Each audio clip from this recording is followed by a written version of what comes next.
Todo mundo está ouvindo. Desde o Velho Testamento até o Novo, o que mais produz motivo de perda é uma experiência de pecado na nossa vida. É uma palavra que não está sendo muito ensinada hoje nas igrejas. As pessoas e nós todos estamos vivendo uma época de muita liberdade, de muita facilidade em tudo. Tudo que nós quisermos fazer hoje é possível fazer, porque as coisas estão muito fáceis. E a nossa época pode ser chamada uma época, a geração hedonista, porque é a época do prazer, onde as pessoas estão buscando cada vez mais prazer em tudo. É uma geração voltada para a autossatisfação. O Salmo 51 é um salmo que nos mostra exatamente o declínio de um homem que foi chamado um homem segundo o coração de Deus, Davi. Ele vence a Golias e é exaltado. Depois de vencer a Golias, ele é ungido rei por Samuel e é exaltado. E ele fica um tempo ainda, depois de ungido rei, sem assumir o trono, porque Deus o estava honrando. Davi tinha uma vida pura, uma vida santa, uma vida que glorificava ao Senhor. Então Davi, escolhido, prospera. Quando Davi vence a Golias, a Bíblia diz que ele ganhou alguns prêmios. Ele casou com a filha do rei e ele tornou-se uma figura importante do exército do reino. Então Deus está honrando esse homem. Posteriormente, o rei Saul resolveu ter uma inveja profunda contra Davi, e ele resolve perseguir a Davi, resolve tentar matar a Davi. Mas em toda essa luta de perseguição, de crise, de conflito, Davi manteve-se fiel, e a Bíblia diz que o Senhor protegeu a Davi. E Davi continuou prosperando. Quando não pôde vencer batalhas pelo povo de Israel, começou a vencer batalhas por um exército inimigo, os filisteus. Só não lutou como líder dos filisteus contra Israel. Os demais povos ele lutou e venceu, porque Deus o honrava por causa da sua vida pura, por causa da sua vida santa. Ou seja, Davi foi ganhando espaço e foi crescendo em influência. Davi então torna-se rei, assume o trono após a morte do rei Saul. Mas ele peca. Quando Davi peca por Batseba, esse salmo é escrito neste contexto de arrependimento. Então Davi tem duas visões: do tempo em que ele não havia pecado e prosperou, e o tempo que ele havia pecado e começou a sofrer perdas na sua vida. Aqui ele está falando do retorno depois de um tempo de muitas perdas. E ele vai dizer para nós o seguinte: primeiro, que o pecado sempre levará a perdas, perdas sempre muito grandes na nossa vida. E a primeira dessas perdas é no nosso estado emocional. Versículo 3, ele diz assim, versículo 3: porque eu conheço a minha transgressão e o meu pecado está sempre diante de mim. O meu pecado está sempre diante de mim. No versículo 4 ele diz: contra ti somente pequei, e fiz o que aos teus olhos é mal, para que sejas justificado quando falares e puro quando julgares. Então ele diz: eis que em iniquidade eu fui formado, em pecado me concebeu minha mãe, eis que amas a verdade no íntimo, e no oculto me fazes conhecer a sabedoria. Ele vai falar da santidade de Deus, da falibilidade humana, fala da grandeza de Deus e da sua pequenez, ele fala da misericórdia de Deus e do pecado que ele cometeu. Ele vai fazer uma relação entre a sua fraqueza e a força de Deus, entre o seu pecado e a santidade de Deus. E ele diz, ele pede perdão: purifica-me e ficarei puro, lava-me e ficarei mais alto que a neve. E ele diz: faz-me ouvir júbilo e alegria, para que os meus ossos se alegrem, os ossos que quebraste. Então ele perdeu saúde nesse momento. Para que se alegrem os ossos que quebraste. Então, o pecado nos leva a perdas físicas. Porque embora haja pecado no espírito e não no corpo, há pecados, a maioria do pecado é no corpo. Então, Davi mostra que o pecado traz perdas de saúde, perda física. Ele vai nos ensinar nesse texto que quando nós estamos com um problema de enfermidade, devemos perguntar: Senhor, há algum pecado a confessar? Era comum em Israel essa pergunta. Tanto é, quando Jesus encontra aquele rapaz do capítulo 9 de João, que está paralítico, eles fazem uma pergunta a Jesus: Mestre, quem pecou para que ele nascesse assim? Ele ou os seus pais? Há então um ensino da Escritura, a ideia de que o pecado, ele sempre vai trazer maldição sobre a nossa vida. E aqui Davi mostra que uma das maldições é a perda da saúde, que só pode ser restituída, segundo o próprio ensino de Davi, com confissão, com pecado confessado, com pecado deixado.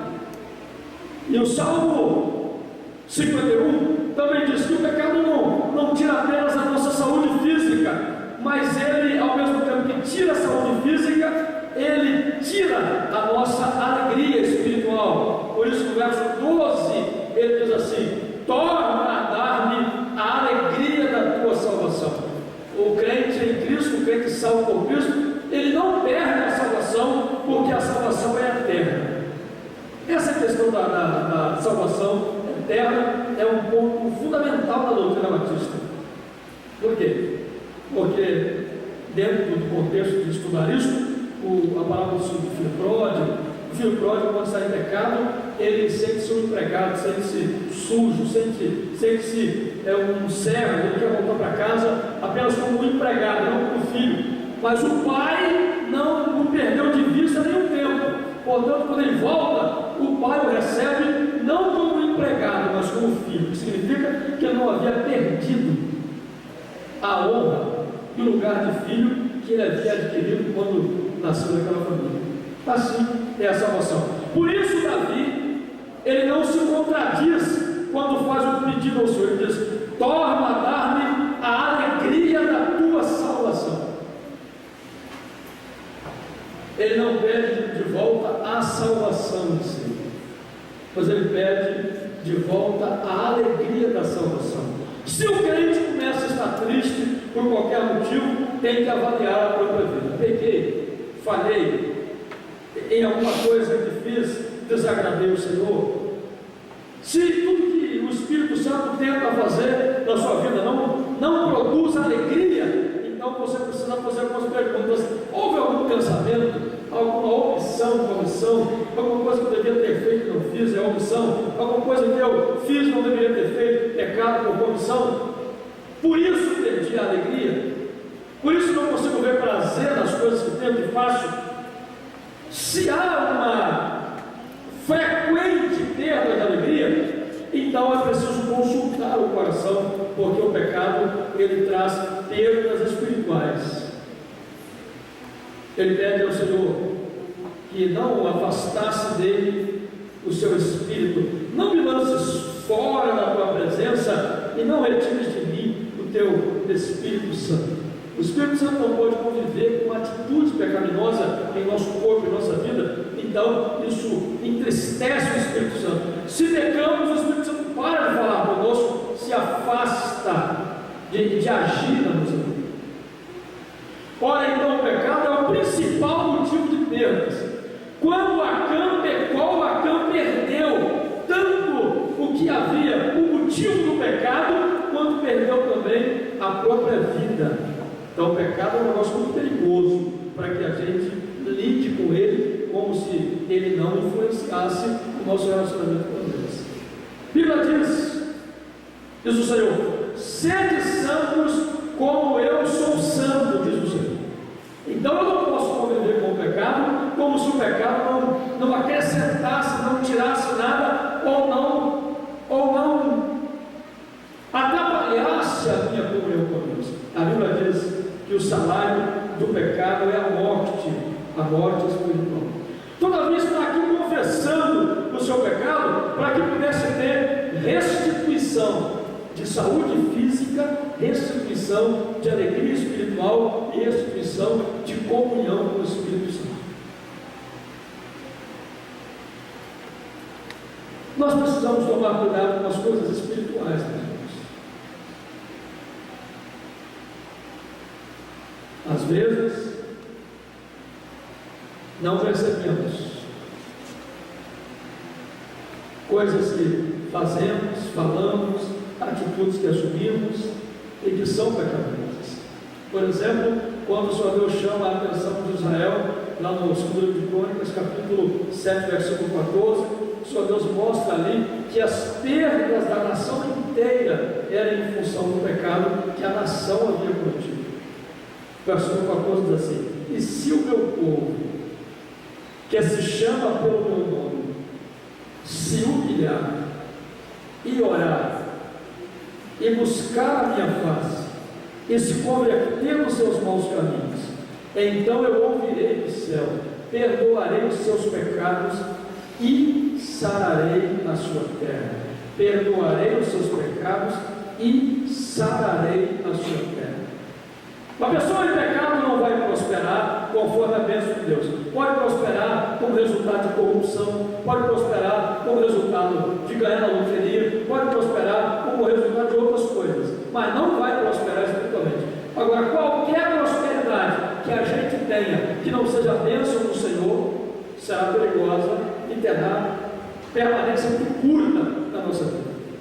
Então, o pecado é o principal motivo de perdas. Se começamos uma campanha de restituição, precisamos começar a campanha pela avaliação da nossa vida. Como eu estou, o que estou fazendo, que tipo de pensamento tenho tido, que coisa triste eu vi de pessoas que alimentam a mente com filmes e com pensamentos pornográficos. Ninguém está vendo, mas o Senhor está vendo. E é o pecado da concupiscência dos olhos. Os olhos gostam do pecado. E eu não posso servir a Deus se não tiver olhos santos.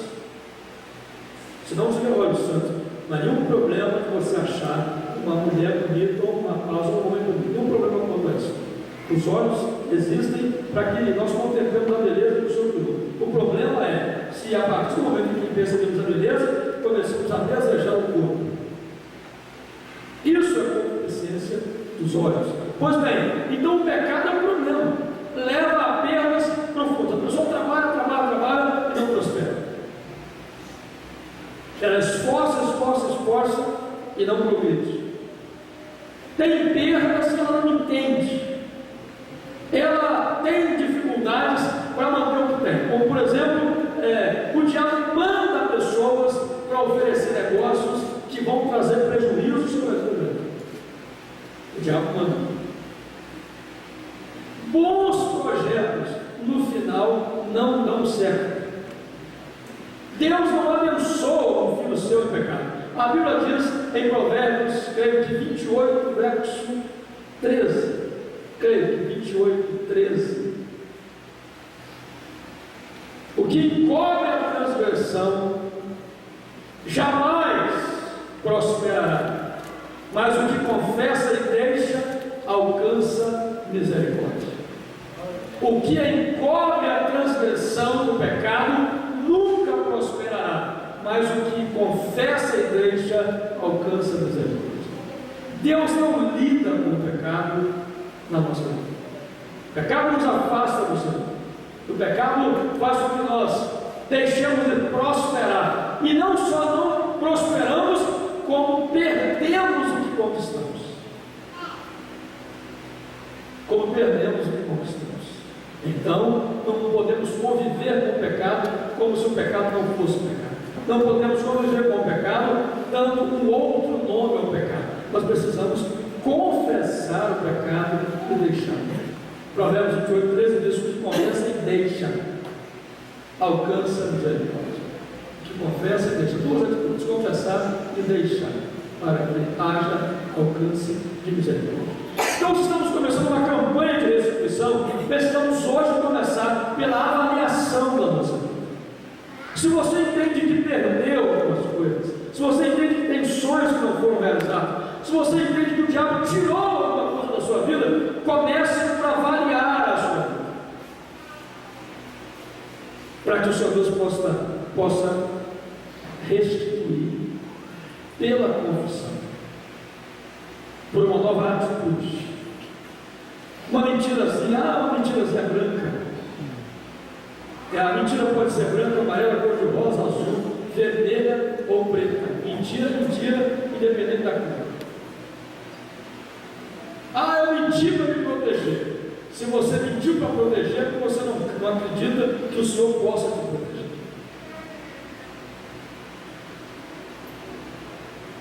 Não, eu não menti, eu omiti a verdade. Eu omiti a verdade, eu menti. Coisa triste, você ouvir de alguém que diz: não, que dificuldade de lidar com aquela pessoa, porque a mentira é o seu principal instrumento de defesa. Outro pecado é o orgulho. Eu sou grande demais, eu sou bom demais. O colega pregou aqui, pastor Adelci, agora mês de dezembro, ele, ao ir para casa, ele disse: eu louvo a Deus pela sua vida. Ele me disse: eu não tinha pensado nisso, mas eu louvo a Deus porque você poderia ser vaidoso, como muitos colegas a gente vê. Você poderia ser vaidoso. Você tem muitos motivos para ser vaidoso, para se orgulhar, para não ter muito contato com pastores que não têm projeção na denominação. E eu disse: onde isso levaria? Isso levaria a quê? Eu sei de pastores que terminam o culto e eles vão embora. A minha sobrinha foi numa igreja em Belo Horizonte, uma mega igreja, e ela disse que o sermão foi excelente. O pregador falou sobre humildade, mas quando terminou o sermão e a banda continuou tocando, antes da banda terminar de ministrar o último louvor, ele saiu pela porta expulso, porque ele certamente não queria contato com as pessoas. Eu tenho dito para os obreiros que Deus nos está dando o privilégio de treinar para o futuro, para agora e para o futuro. Nós precisamos ser os primeiros a chegar e os últimos a sair, porque a congregação precisa estar conosco, precisa ter acesso à sua liderança. Às vezes não dá para todo mundo chegar. Você reclamou hoje: eu queria conseguir dar um abraço na virada do ano, não foi tanta gente que foi lá dar um abraço. Eu falei: mas eu também queria o seu abraço, eu queria, se tivesse, eu teria ido lá. Mas o orgulho é pecado, irmãos. Já pastor aqui, é uma vaidade terrível.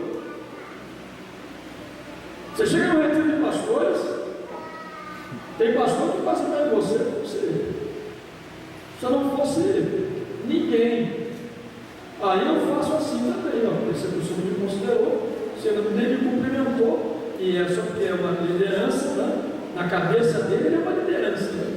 Na minha cabeça é uma pessoa como eu mesmo. Passou, cumprimentou, glória a Deus, amém, estava te abraço, pergunta, mas não cumprimentou, ele vai passar 80 vezes perto de mim e eu vou deixar ele sentir a vontade. No momento que ele me vê, eu vou cumprimentar. Tudo bem, irmão, glória a Deus, que bênção. Não. Orgulho é perigoso. Posições, títulos, lugares, recursos, valores, a troca do carro, construção da casa, um título a mais, essas coisas todas podem nos tentar a sermos vaidosos e orgulhosos e orgulho. Nós, pastores, não somos mais nada do que ninguém. Eu optei pela simplicidade de tratar todos iguais, porque a função exige isso. A função pastoral exige isso.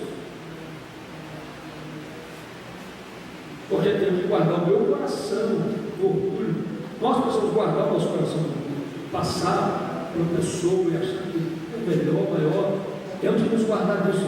E assim, tantos outros pecados do espírito, como a vaidade, a mentira, o orgulho, enfim, que fazem com que perdamos muita coisa na presença de Deus. Assim, hoje, para começar nossa campanha, se você quer restituição de perdas, então precisa pensar se há alguma coisa a confessar. Nossa confissão não deve ser feita a outra pessoa senão ao Senhor. É lá no nosso quarto, é na presença do Senhor, é com o Senhor e é ao Senhor que nós confessamos. Entre nós e Ele só. Agora, se você tem alguém de confiança e quer confessar também essa pessoa, a Bíblia diz que não tem problema. Confessar as vossas culpas uns aos outros, para que sareis, diz o apóstolo Tiago. Mas é importante você saber a quem você vai confessar, porque a pessoa pode pegar o seu pecado e falar para a vizinhança inteira. Tem gente que não sabe falar segredo. Então se assegure, você vai confessar a uma pessoa por ela. Mas não convivamos com o pecado, como se o pecado não influenciasse nossa relação com Deus. Quero que você feche os olhos. Estamos começando a campanha de restituição hoje. Na próxima semana, daremos continuidade. O pastor Aníbal vai estar pregando sobre o mesmo assunto. Depois do Fidélis, ele chega terça-feira. Então, depois do Fidélis vai pregar sobre a restituição. Vamos ter vários outros pastores pregando aqui também sobre a restituição. Enfim, mas você vai escrever o seu desafio. Em nome de Jesus. Nós podemos ficar tranquilos que, para facilitar, a semana que eu vou estar traduzindo o pastor. Vários irmãos não entenderam a mensagem. Então a gente vai traduzir para ficar mais fácil para aqueles irmãos que não conseguiram entender a mensagem. Feche seus olhos e nos falar com nós. Nosso Deus e Pai, nós exaltamos ao Senhor nesta noite. Nós queremos começar essa campanha de restituição, colocando a nossa vida, o nosso coração na Sua presença. E como Davi, nós pedimos, Senhor, vê se há em nós algum caminho mau e livra-nos dos pecados que são ocultos a nós. Colocamos-nos inteiramente diante de Ti. Não permita que por causa de uma atitude, uma ação ou uma omissão, um sentimento ou uma atitude que não agrada ao Senhor, nós obtenhamos perdas na nossa vida, perda de saúde, perda da alegria espiritual, perda do prazer no nosso trabalho. Dá-nos autoridade sobre o pecado, para que, Senhor, libertos do pecado, não voltemos mais a Ele. Nós pedimos a Tua bênção, colocamos-nos nas Tuas mãos, abençoa-nos e perdoa os nossos pecados, em nome de Jesus. Amém e amém. Amados, para encerrar o culto, dois avisos. Amanhã nós teremos